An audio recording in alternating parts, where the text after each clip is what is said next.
어제 대법원은 기업이 불법 파업에 참여한 노조원에게 손해배상을 받으려면 개별적으로 책임을 물어야 한다는 판결을 내렸습니다. 따라서 대법원의 판결은 사실상 노조의 불법 행위에 대한 기업의 손해배상 청구를 원천적으로 제한하는 판결입니다. 국회에서 여야 간의 입법을 두고 극명한 입장 차이를 보이고 있다면 법원은 관련 판결을 일정 기간 유예하고 국회의 논의 결과를 지켜보는 것이 상식적입니다. 선을 넘어도 한참 넘었습니다. 주심을 맡은 노정희 대법관을 비롯해 아무리 대법원의 인적 구성이 이념적으로 편향됐다고 하나 이번에는 대법원이 법적 안정성을 훼손하면서까지 사실상 정치 행위를 한 것이기에 큰 충격을 받지 않을 수 없습니다. 김명수 대법원장은 자신을 포함해 몇몇 대법관의 교체를 앞두고 노란봉투법 알박기 판결을 한 것입니다.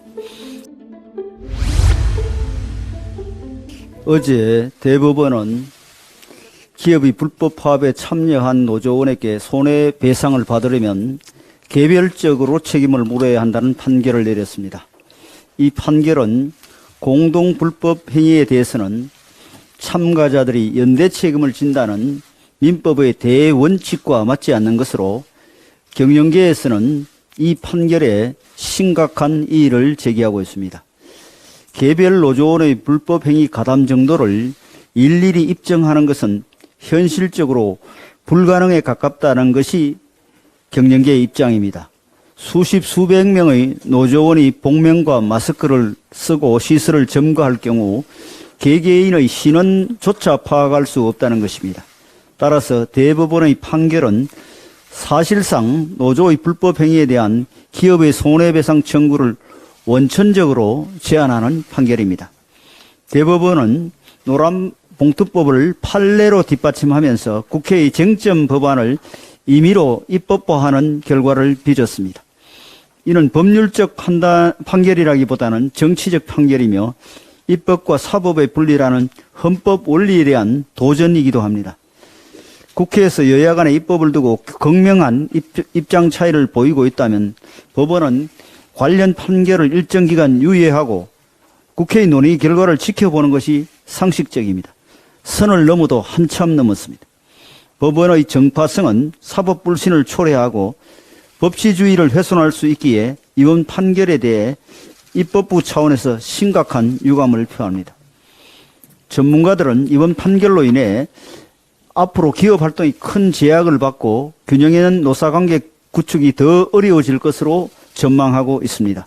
불법 파업에 대한 조합원의 개별 책임을 일일이 입증하는 것은 사실상 불가능하기 때문에 피해자인 기업이 손해를 고스란히 떠안아야 하는 불공정한 결과가 확산될 우려가 큽니다. 또한 노조는 불법 파업을 더욱 경계하지 않고 투쟁 일변도의 강경 노선을 거세게 밀고 나가려 할 것입니다. 파업 과격화로 노사관계가 악화되면 산업 현장의 생산성이 저하되고 국내 기업에 대한 해외 투자가 줄어드는 악영향이 도미노처럼 일어날 것이라는 우려까지 제기되고 있습니다. 이러한 악영향으로 인해 문재인 정부도 이를 국정과제로 선정만 해놓고 실제 추진하지는 못했던 것입니다.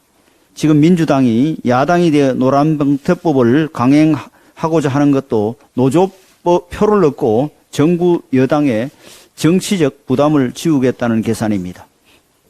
이번 사건의 주심을 맡은 노정희 대법관을 비롯해 아무리 대법원의 인적 구성이 이념적으로 편향됐다고 하나 이번에는 대법원이 법적 안정성을 훼손하면서까지 사실상 정치 행위를 한 것이기에 큰 충격을 받지 않을 수 없습니다.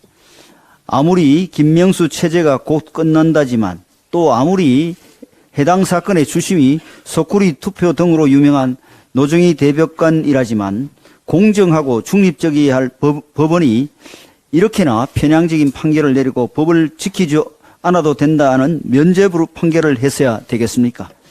김명수 대법원장은 자신을 포함해 몇몇 대법관의 교체를 앞두고 노란봉투법 알박기 판결을 한 것입니다.